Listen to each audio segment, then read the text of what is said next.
Rob Rubin, and you're watching Expert Village. This episode we're talking about the break. The break is where you start at your start box and you break out onto the field. It's been said that you can do more in the first 10 seconds of the game than you can in the next 5 minutes of the game. The way that the break starts is you start at your start box. Now sometimes it's a wall like this one here, or it can be an actual box, it can be a netted in area, it can have a rope over.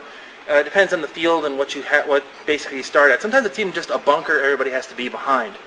Tournament rules require that the paintball marker has to be facing away from the opponent. So the start box is over here, and our opponents are over this way.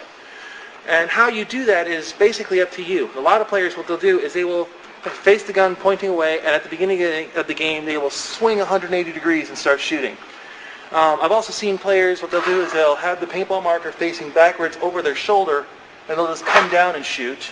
Or the way I like to do it is the paintball marker underneath the hip facing away, and at the beginning of the game whip up and shoot. Off the break, you want to be ready to do whatever it is your job on the field is to do.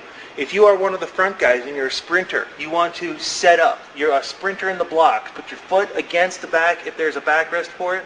Have the gun facing away and just be ready to explode as soon as the referee yells go.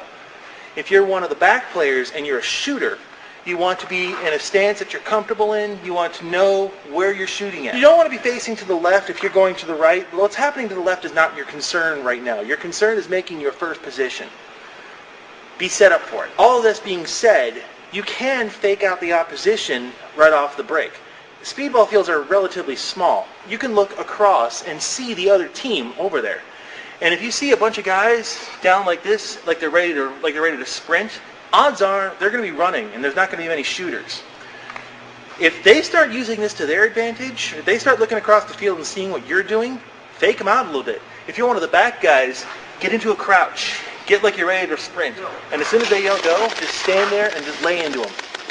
If you're one of the sprinters, you can kind of not get into a full-blown sprinter's stance. You can kind of be in a half stance right off the break just to throw off the other team. Something that I say to a lot of people, predictable people get shot. Do something unpredictable.